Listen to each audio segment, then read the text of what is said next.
that's from Korea. These are from Thailand. That's from Malaysia. These are from Vietnam. Nice. That's Japan. This is Papua New Guinea. That was one of the most amazing places I've been. I actually spent an afternoon with a tribe. I'm Madison with Higher Vibrations, and I'm here with Bob Knotts. He's the founder of the Humanity Project. I am. All right, so tell me a little bit more about the Humanity Project. What Okay. type of things do you guys do? Sure. The group was founded 13 years ago, and it was done. I'm a writer. I've written a lot of books, 24 books and 5 plays, and my work, a lot of it was focused on children. Nice. And there was a play about teen suicide that I was commissioned to do. And so I thought, rather than just writing about some of these issues, I would like to do something that had a practical application in the real world. So that was the beginning of the Humanity Project back in 2005. And since then, we have a nationally known anti-bullying program called Anti-Bullying Through the Arts.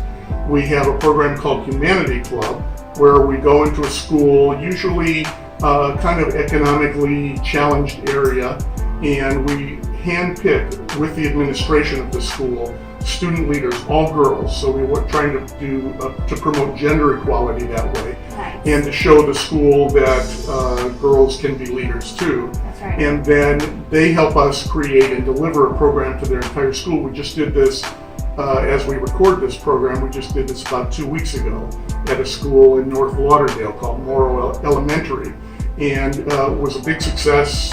To 400 students given by our 10 Humanity Club girls, and all girls of color.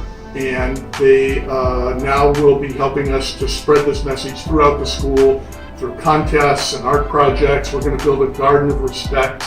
Yeah, so it's cool. And then we also have, and it sounds a little bit off the mark given that we're talking about anti-bullying and respect and that sort of stuff, but we have a great safe driving program for teenagers and young adults, and that's sponsored by State Farm, one of our major sponsors.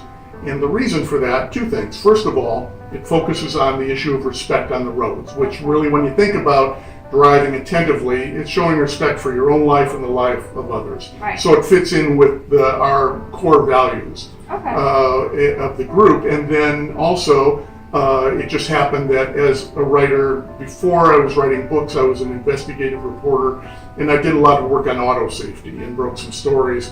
So as a result of that, I had an expertise, and it seemed natural to bring that into the group as well. Okay, very nice. I like that. So what was your inspiration for this? Well, really the inspiration was, again, I think this desire to find a way to apply ideas instead of, it's easy as a writer to kind of live in an ivory tower and say, well, I think I figured out this problem, so I'm going to tell you what you ought to do, and then you guys decide if you want to do it or not.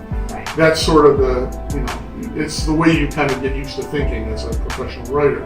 And so I wanted to try to find a way to take the ideas that I had and make programs that could actually apply them in the real world. So I'm not just saying, hey, here it is, you do it. I'm saying, here it is, and why don't you come and help us do it? Right. Okay. Very nice. Let's see. So how can someone get involved in the Humanity Project? How can they donate or volunteer or things like that? Well, it's very easy, and I'm glad you asked.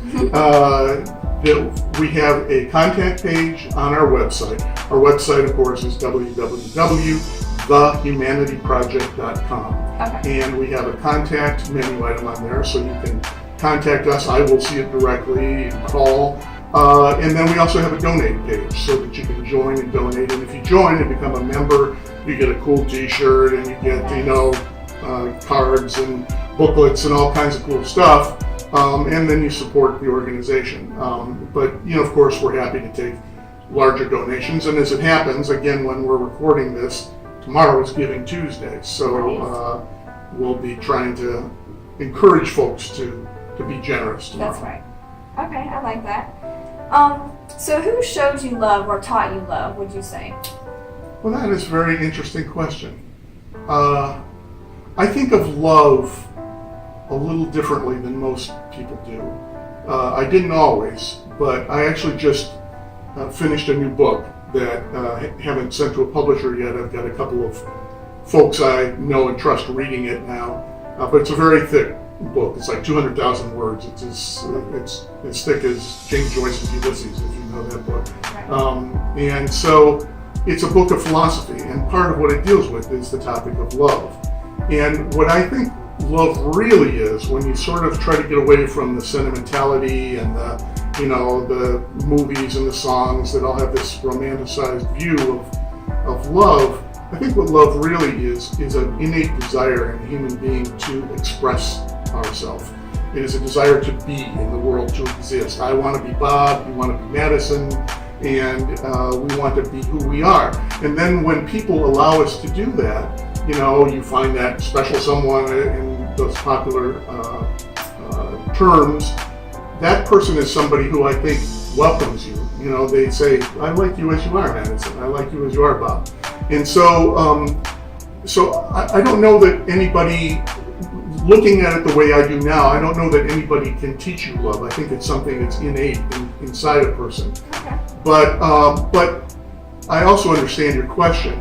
And I think, I was in a warm family. We were from the Midwest, and people there tend to be a little bit more, open. And it's like, hey, how are you today? To this day, I smile at strangers and I wave at folks that I don't really know. And, if they wave back or smile back, great. If they don't, all right. Yeah, it needs to do your part. Yeah. Okay, I like that. So did you always value things such as humanity, equality, kindness, things like that? And were there any events in your life that maybe made these things more important to you? Yes, I think I always valued them, and I think it's partly the way I was raised, again, going back to the Midwestern roots. And my parents were both very, warm, decent people, always treated everyone with respect. So I think, it kind of begins there. So yeah, I think I had that sort of foundation. But as I got older, meaning getting into not just a young child, but even then I was interested in politics early on. I ran for the student council when I was like in middle school. And I always had kind of a social conscience. I was a hippie. You may have noticed when you went in our office that the Beatles were up there on the... Yeah. And so, I was always kind of this long-haired person who was, protesting the Vietnam War back then, and I'm of that generation. And so, yeah, I think that being of that generation, it was natural for me to develop a social conscience. And I don't think there was any one event that was really responsible for me deciding I wanted to try to do something to have an impact on the world, but rather a growing collective consciousness, sort of. Okay, great. And where do you think hatred comes from? I think it comes from lack of self-worth. I think it's a direct result of individuals who doubt themselves, and that's something we all struggle with. That's partly what this new book that I've written is about too. A very significant element of that is trying to analyze what is the root of that self-doubt that everybody struggles with. Why do we deal with that? Why are we our own worst enemies as individuals? Right. Everybody can identify with that, right? Everybody can recognize that. And so why is that? Well, for most of us, it's bad and it causes us problems, and maybe it causes us problems for people that we're in relationships with or family or whatever, but usually not a lot worse than that. But for some people, it's so significant an element of their personality. They doubt themselves so profoundly that they're constantly looking for outside validation all the time. I can think of some folks in Washington today who might qualify for that without getting political here. Right. And so, people, I think, to the extent that you don't like yourself and don't trust yourself, that kind of, emanates and is reflected in your behavior in the world. Okay. So I think that's the root of it. Okay, I can agree with that, definitely. Do you think it's possible for love and positivity to overtake the negativity in the world? I do. I absolutely do believe that. Yes, I do. I believe that firmly. I think there are basically three fundamental emotions, and everything else is kind of, more complicated than that. But I think, basically human beings are afraid of things, we're angry at things, and we love things. And, love to me is that, again, that reaching out, that wanting to be who you are. Fear is like I want to get away from it, and anger is I want to stop it, I want to destroy it, I want to make it go away.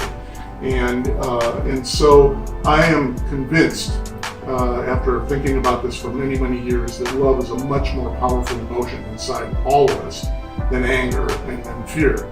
But what tends to happen is, in dealing with the frustrations of everyday life, those other emotions tend to get activated more often. Right. And so they're kind of on the surface. Well, gee, I want this, I need this is in my immediate self-interest, I'm not getting it, so I'm angry, or I'm afraid, I might not get what I need.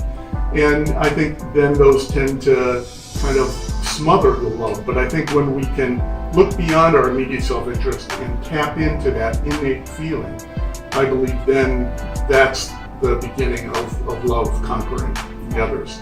Okay, I like that answer. So can you tell me where we can find your books if we want to read your books? I can. If you, my own website is R.S. Knotts. So that's R like Robert, S like Spencer, which is my middle name, and then KNOTTS.com. Okay. It's an Authors Guild website, and I'm a member of the Authors Guild.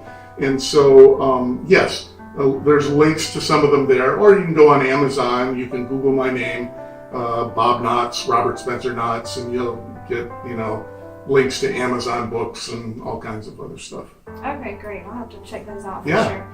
I think that's all the questions I have for you today. Awesome. Thank you so much for meeting with me. No, thank you for being here and for coming to Florida to see me. I appreciate it. Of course. Thanks, Thank man. you so much.